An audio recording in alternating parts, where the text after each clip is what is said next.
Sebagian kaum sufi meyakini bahwa iblis adalah hamba yang paling sempurna dan makhluk yang paling utama ketauhidannya karena ia tidak mau bersujud kepada Adam. Ia hanya mau bersujud kepada Allah saja dan Allah mengampuni dosanya serta memasukkannya ke dalam surga. Sebuah pernyataan tegas sekaligus pengakuan dari seorang sufi ternama Al-Hallaj dalam ucapannya. Ia mengatakan, temanku adalah iblis dan guruku adalah Firaun. Iblis diancam dengan api, tetapi ia tidak mencabut pernyataannya. Firaun ditenggelamkan di Laut Merah, tetapi ia pun tidak mencabut pernyataannya dan tidak mau mengakui perantara Nabi Musa. Kendati demikian, ia berkata, aku beriman bahwa tidak ada Tuhan kecuali Dia yang diimani oleh Bani Israel. Jadi, akhirnya aku dibunuh, digantung, tangan dan kakiku dipotong, dan aku pun tidak mencabut pernyataan tegasku. Di sini terlihat jelas dengan keyakinan yang kuat bahwa iblis dan Firaun merupakan panutan bagi Al-Hallaj, sehingga ia memposisikan mereka sebagai guru dan sahabatnya. Dengan demikian, ia mengikuti sikap mereka dengan tidak mencabut pernyataannya, Ana al-Haq, yang artinya adalah akulah yang maha benar, sampai kematiannya. Umat Islam meyakini dengan sebenar-benarnya keyakinan bahwa iblis dan Firaun adalah dua makhluk Allah yang sangat kufur kepadanya, menolak perintahnya, dan kekal di dalam neraka. Iblis adalah biang keburukan dan bencana, serta musuh bagi Adam dan semua keturunannya sejak penolakannya untuk bersujud kepada Adam. Sejak itu pula melekat padanya laknat Allah sampai hari kiamat. Keyakinan ini cukup beralasan karena banyak ayat Al-Quran dan hadis Nabi Shallallahu Alaihi Wasallam yang menguatkannya. Ayat Al-Quran yang menjelaskan hal itu antara lain adalah Quran Surat Al-A'raf ayat 11-18, yang artinya, sesungguhnya kami telah menciptakan kamu, lalu kami bentuk tubuhmu, kemudian kami katakan kepada para malaikat, bersujudlah kamu kepada Adam, maka mereka pun bersujud kecuali iblis tidak termasuk mereka yang bersujud. Allah berfirman, apakah yang menghalangimu untuk bersujud kepada Adam di waktu aku menyuruhmu? Menjawablah iblis, saya lebih baik daripada dia. Engkau ciptakan saya dari api, sedangkan dia engkau ciptakan dari tanah. Allah berfirman, turunlah kamu dari surga itu, kamu tidak sepatutnya menyombongkan diri di dalamnya. Maka keluarlah, sesungguhnya kamu termasuk orang-orang yang hina. Iblis menjawab, berilah aku penangguhan sampai waktu mereka dibangkitkan. Allah berfirman, sesungguhnya kamu termasuk mereka yang diberi tangguh. Iblis menjawab, karena engkau telah menghukum saya tersesat, saya benar-benar akan menghalang-halangi mereka dari jalan engkau yang lurus. Kemudian saya akan mendatangi mereka dari muka dan dari belakang mereka, dari kanan dan dari kiri mereka, dan engkau tidak akan mendapati kebanyakan mereka bersyukur. Allah berfirman, keluarlah kamu dari surga itu sebagai orang terhina lagi terusir. Sesungguhnya barang siapa di antara mereka mengikuti kamu, benar-benar aku akan mengisi neraka jahanam dengan kamu semuanya. Demikian juga di dalam Quran Surat Ibrahim ayat 22, yang artinya, dan berkatalah setan tatkala perkara atau hisab telah diselesaikan, sesungguhnya Allah telah menjanjikan kepadamu janji yang benar, dan aku pun telah menjanjikan kepadamu tetapi aku menyalahinya. Sekali-kali tidak ada kekuasaan bagiku terhadapmu, melainkan sekadar aku menyeru kamu, lalu kamu mematuhi seruanku. Oleh sebab itu, janganlah kamu mencerca aku, akan tetapi cercalah dirimu sendiri. Aku sekali-kali tidak dapat menolongmu, dan kamu pun sekali-kali tidak dapat menolongku. Sesungguhnya aku tidak membenarkan perbuatanmu mempersekutukan aku dengan Allah sejak dahulu. Sesungguhnya orang-orang yang zalim itu mendapat siksaan yang pedih. Para ulama tafsir sepakat bahwa kata setan pada ayat tersebut adalah iblis. Demikian juga pada Quran Surat Asy-Syu'ara ayat 94 yang berbunyi, maka mereka, sembahan-sembahan itu dijungkirkan ke dalam neraka bersama-sama orang-orang yang sesat dan bala tentara iblis semuanya. Mereka berkata, sedang mereka bertengkar di dalam neraka, demi Allah, sungguh kita dahulu di dunia dalam kesesatan yang nyata, karena kita mempersamakan kamu dengan Tuhan semesta alam, dan tiadalah yang menyesatkan kami kecuali orang-orang yang berdosa. Maka kami tidak mempunyai pemberi syafaat seorang pun dan tidak pula mempunyai teman yang akrab. Sebaliknya, kaum sufi berkeyakinan bahwa iblis dan Firaun sangat makrifat kepada Allah, memiliki tauhid yang murni dan masuk surga. Keduanya melaksanakan perintah Allah. Oleh sebab itulah iblis tidak mau bersujud kepada Adam dan Firaun tidak mau beriman, yakni kepada Nabi Musa sebagai utusan Allah, karena dia adalah Tuhan itu sendiri.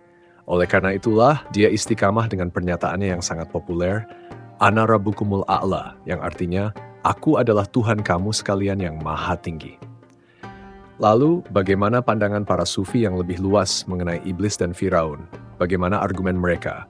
Dan bagaimana bantahan terhadapnya? Inilah yang akan kita bahas dalam kesempatan kali ini. Sebelum jauh melangkah dalam pembahasan, kami harap jadikan ini sebagai penambahan wawasan, bukan sebagai sesuatu yang menjadi keyakinan. Karena sudah jelas dalam hal ini, mana yang harus diikuti dan mana yang tidak. Sahabat-sahabat muslim yang dirahmati Allah Subhanahu wa Ta'ala, pembahasan pertama mari kita membahas tentang siapakah iblis dan Firaun. Iblis berasal dari kata al-basa, yang artinya orang yang tidak ada kebaikan padanya atau padanya terdapat kebusukan dan keburukan. Iblis adalah pemimpin semua setan yang dilaknat. Disebut iblis karena ketika ia putus asa dari rahmat Allah, maka ia dipenuhi dengan keburukan. Sedangkan Firaun adalah nama atau sebutan luar orang Arab yang berarti setiap orang yang congkak, arogan, dan sombong. Ia merupakan julukan bagi para raja Mesir kuno dengan sebutan aslinya Paroh, yang berarti rumah atau istana yang besar. Sejauh ini telah banyak studi yang dilakukan untuk mengidentifikasi siapakah Firaun yang sedang berkuasa pada masa Nabi Musa. Ada beberapa nama Firaun yang pernah berkuasa di Mesir, antara lain adalah Ahmis I yang menguasai pada tahun 1550 sebelum Masehi sampai 1525 sebelum Masehi, Tutmose I, Tutmose II, Tutmose III, Amenhotep II, Amenhotep IV, Horemheb yang berkuasa sekitar 1319 sebelum Masehi sampai 1292 sebelum Masehi. Ramses I yang berkuasa sekitar 1292 sebelum Masehi sampai 1290 sebelum Masehi. Seti I, Ramses II yang berkuasa sekitar 1207 sebelum Masehi sampai 1213 sebelum Masehi. Merentah, Amenmese, Setnakht. Dari beberapa nama Firaun di atas, nama Ramses I selama ini memang kerap diidentifikasikan sebagai Firaun yang sedang berkuasa pada saat itu. Ia merupakan sosok Firaun terbesar dan terkuat yang pernah memimpin peradaban Mesir kuno. Ramses I juga merupakan salah satu Firaun yang paling lama berkuasa, yakni 66 tahun lamanya. Setelah kita membahas tentang kedua sosok iblis dan Firaun, mari kita membahas tentang akidah kaum sufi tentang iblis. Sebagian kaum sufi meyakini bahwa iblis adalah hamba yang paling sempurna dan makhluk yang paling utama ketauhidannya karena ia tidak mau bersujud kepada Adam. Ia hanya mau bersujud kepada Allah saja dan Allah mengampuni dosanya serta memasukkannya ke dalam surga. Sebuah pernyataan tegas sekaligus pengakuan dari seorang sufi ternama Al-Hallaj dalam At-Tawasin. Ia mengatakan, "Temanku adalah iblis dan guruku adalah Firaun."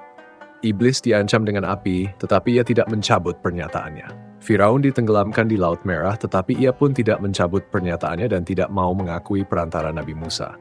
Kendati demikian, ia berkata, "Aku beriman bahwa tidak ada Tuhan kecuali Dia yang diimani oleh Bani Israel.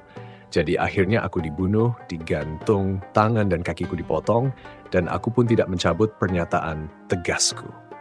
Di sini terlihat jelas dengan keyakinan yang kuat bahwa iblis dan Firaun merupakan panutan bagi Al-Hallaj, sehingga ia memposisikan mereka sebagai guru dan sahabatnya. Sehingga ia mengikuti sikapnya dengan tidak mencabut pernyataannya Ana al-Haq, yang artinya akulah yang maha benar, sampai kematiannya. Ia menganggap dirinya bagian dari mereka, seperti penegasannya. Andai kau tidak mengenalnya, maka kenalilah pertandanya. Dan akulah pertanda seorang kebenaran. Ana al-Haq, akulah yang maha benar. Hal ini disebabkan aku tiada henti menyadari adanya sang kebenaran. Kaum sufi yang paling terjaga pun tetap bungkam tentang iblis, dan para arifin tidak memiliki kemampuan untuk menjelaskan apa yang telah dipelajarinya tentang iblis. Iblis lebih kuat daripada mereka dalam hal pemujaan dan lebih dekat daripada mereka kepada sang zat, wujud. Iblis mengerahkan dirinya lebih dan lebih setia pada perjanjian, serta lebih dekat daripada mereka kepada sang pujaan. Lebih jauh, Al-Hallaj berkata tentang iblis, Karena iblis di situ telah melihat penampakan zat ilahi, ia pun tercegah bahkan dari mengedipkan mata kesadarannya, dan mulailah ia memuja Sang Esa pujaan dalam pengasingan kusyuknya. Ia dikutuk ketika menjangkau pengasingan ganda, dan ia didakwa ketika menuntut kesendirian Allah mutlak. Allah berfirman kepadanya, "Sujudlah kepada Adam." Ia menjawab, "Tidak kepada yang selain engkau." Dia berfirman lagi kepadanya, "Bahkan apabila kutuk-tukku jauh menimpamu." Ia menjawab lagi, "Itu tidak akan mengazabku. Pengingkaranku adalah untuk menegaskan kesucianmu, dan alasanku ingkar niscaya melanggar bagimu. Tetapi apalah Adam dibandingkan denganmu, dan siapalah aku, iblis, hingga dibedakan darimu?" Ia jatuh ke samudera keluasan, ia menjadi buta, dan berkata, "Tidak ada jalan bagiku kepada yang lain selain darimu. Aku pecinta yang buta." Dia berfirman kepadanya, "Kau telah takabur." Ia menjawab, "Apabila ada satu saja kilasan pandang di antara kita, itu cukup membuatku sombong dan takabur. Kendati begitu, aku adalah ia yang mengenalmu sejak kebakoan masa terdahulu, dan aku lebih baik daripadanya, sebab aku lebih lama mengabdi kepadamu. Tidak ada satu pun di antara dua jenis makhluk, yakni Adam dan iblis ini, yang mengenalmu secara lebih baik daripada aku. Ada kehendakmu bersamaku, dan ada kehendakku bersamamu, sedangkan keduanya mendahului Adam. Apabila aku bersujud kepada yang selain engkau ataupun tidak bersujud, niscaya harus bagiku untuk kembali ke asalku, karena engkau menciptakan aku dari api, dan api kembali ke api menuruti keseimbangan atau sunnah dan pilihan yang adanya milikmu." Sama halnya dengan iblis, sebagian kaum sufi juga meyakini bahwa Firaun adalah hamba yang paling utama ketauhidannya, karena ia menyatakan dirinya sebagai Tuhan. Ia mengetahui hakikat bahwa semua yang ada adalah Allah. Ia termasuk orang yang beriman dan akan masuk surga. Bahkan, Firaun adalah orang yang sempurna imannya, dan Allah menyayanginya dengan memberinya keimanan ketika ia tenggelam. Bahkan sebagian sufi berkata, tidak ada satu manusia pun kecuali di dalam batinnya terdapat seperti perkataan Firaun, "Akulah Tuhanmu yang maha tinggi." Tetapi dia tidak memiliki fasilitas untuk itu. Al-Hallaj berkata, "Aku berdiskusi dengan iblis dan Firaun tentang kehormatan sang pemurah." Kata iblis, "Jika aku bersujud, aku niscaya kehilangan gelar kehormatanku." Dan kata Firaun, "Jika aku beriman kepada Musa, aku niscaya terjatuh dari harkat kehormatanku." Dan Al-Hallaj pun berkata, "Jika aku memungkiri pengajaranku dan pernyataanku, aku juga niscaya jatuh dari altar kehormatanku." Ketika iblis berkata, "Aku lebih baik daripada ia," yakni Adam alaihissalam, maka ia tidak melihat sesuatu pun selain dirinya. Ketika Firaun berkata, "Aku tahu bahwa engkau, Musa, tidak mempunyai Tuhan yang selain aku." Ia tidak mengetahui bahwa di antara rakyatnya ada yang dapat membedakan antara hak dan batil. Sa'al bin Abdullah Ad-Dustari ditanya mengenai kesadaran diri, ia menjawab, "Tidak tampak kesadaran itu pada satu orang pun dari makhluknya kecuali pada Firaun, ketika ia berkata, 'Akulah Tuhanmu yang maha tinggi.' Kesadaran itu memiliki 7 tirai langit dan 7 tirai bumi. Ketika seorang hamba mengubur nafsunya setahap demi setahap dalam bumi yang 7, maka hatinya naik ke langit setahap demi setahap. Dan ketika nafsu dikubur pada lapisan bumi paling bawah, maka hati telah sampai ke Arasi. Lain kaum sufi, lain pula kaum muslimin dalam hal iblis dan Firaun. Umumnya, kaum muslimin meyakini bahwa iblis telah kufur secara nyata karena dia menolak perintah Allah untuk bersujud kepada Adam. Penolakannya didasarkan pada rasa hasud atau iri hati kepada Adam sebagai makhluk baru ciptaan Allah yang akan dijadikan khalifah di muka bumi. Allah Subhanahu wa Ta'ala menegaskan hal itu dalam Quran Surat Al-Baqarah ayat 30 dan 34, yang artinya, "Ingatlah ketika Tuhanmu berfirman kepada para malaikat, 'Sesungguhnya aku hendak menjadikan seorang khalifah di muka bumi.' Mereka berkata, 'Mengapa engkau hendak menjadikan khalifah di bumi itu orang yang akan membuat kerusakan padanya dan menumpahkan darah, padahal kami senantiasa bertasbih dengan memuji engkau dan mensucikan engkau?' Tuhan berfirman, 'Sesungguhnya aku mengetahui apa yang tidak kamu ketahui. Dan ingatlah ketika kami berfirman kepada para malaikat, sujudlah kamu pada Adam, maka sujudlah mereka kecuali iblis. Ia enggan takabur, dan adalah ia termasuk golongan orang-orang yang kafir.' Iblis merupakan pelaku dosa yang pertama di langit. Dosa iblis adalah hasud kepada Adam, dengki kepada Adam, sebagaimana dikatakan oleh sebagian hukama bahwa dosa pertama di langit dan di bumi adalah hasud atau dengki. Dosa dengki di langit dilakukan oleh iblis, dan dosa hasud atau dengki pertama di bumi dilakukan oleh anak Nabi Adam, Kabil terhadap Habil. Ayat-ayat Al-Quran yang menunjukkan kekufuran iblis dan terusirnya ia dari rahmat Allah. Antara lain adalah dalam Quran Surat Fatir ayat 6 dinyatakan yang artinya, sesungguhnya setan itu adalah musuh bagimu, maka anggaplah ia musuhmu. Karena sesungguhnya setan-setan itu hanya mengajak golongannya supaya mereka menjadi penghuni neraka yang menyala-nyala. Dalam Quran Surat Az-Zukhruf ayat 62 dinyatakan yang artinya, dan janganlah kamu sekali-kali dipalingkan oleh setan, sesungguhnya setan itu musuh yang nyata bagimu. Dalam Quran Surat Al-Baqarah ayat 208 dinyatakan yang artinya, hai orang-orang yang beriman, masuklah kamu ke dalam Islam secara keseluruhan, dan janganlah kamu turut langkah-langkah setan, sesungguhnya setan itu musuh yang nyata bagimu. Dalam Quran Surat An-Nisa ayat 120 yang artinya, setan itu memberikan janji-janji kepada mereka dan membangkitkan angan-angan kosong pada mereka. Padahal setan itu tidak menyajikan kepada mereka selain dari tipuan belaka. Dalam Quran Surat Al-A'raf ayat 27 dinyatakan, hai anak Adam, janganlah sekali-kali kamu dapat ditipu oleh setan sebagaimana ia telah mengeluarkan kedua ibu bapakmu dari surga. Ia menanggalkan dari keduanya pakaiannya untuk memperlihatkan kepada keduanya auratnya. Sesungguhnya ia dan pengikut-pengikutnya melihat kamu dari suatu tempat yang kamu tidak bisa melihat mereka.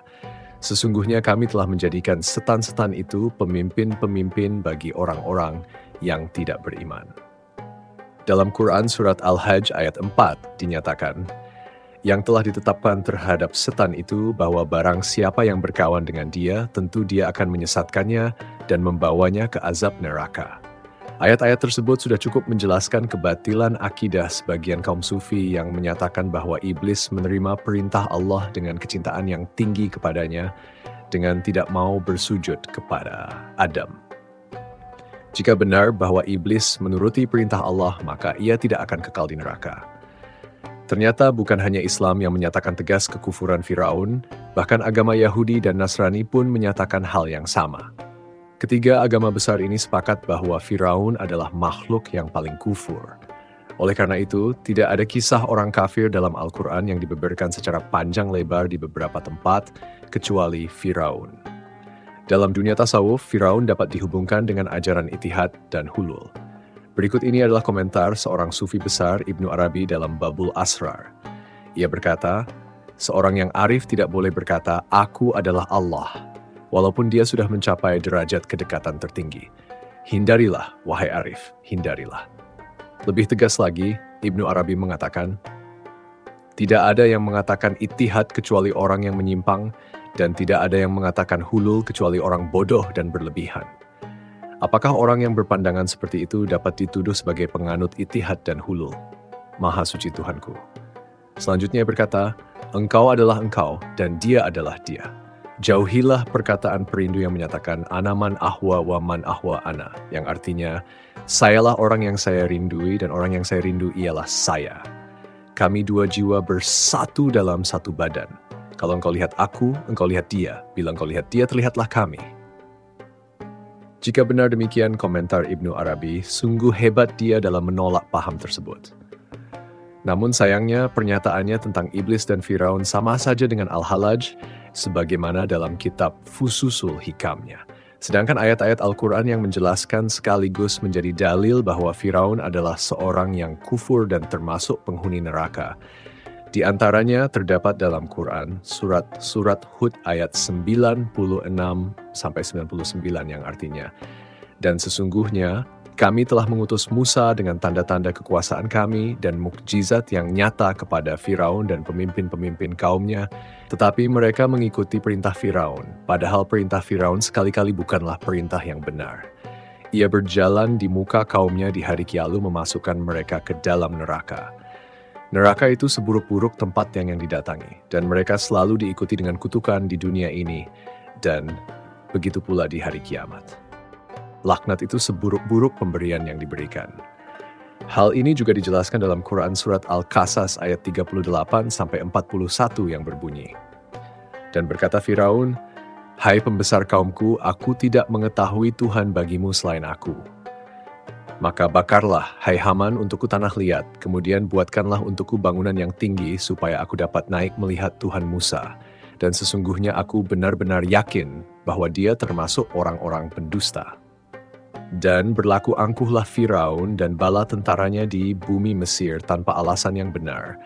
Dan mereka menyangka bahwa mereka tidak akan dikembalikan kepada kami.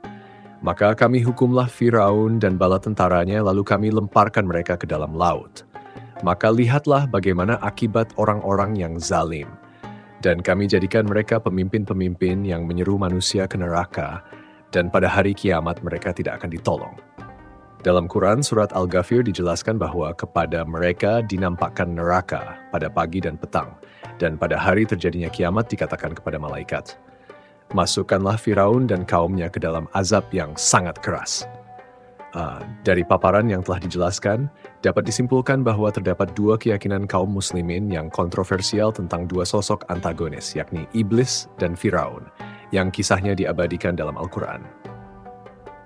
Bila Al-Quran telah menceritakan kisah mereka, maka sudah pasti itu merupakan hal yang sangat penting untuk diperhatikan oleh kaum muslimin. Terlebih lagi, kisah tersebut diulang-ulang dalam Al-Quran di beberapa surat. Hal ini mengindikasikan bahwa banyak ibrah atau pelajaran yang dapat dan harus diambil untuk kebaikan manusia.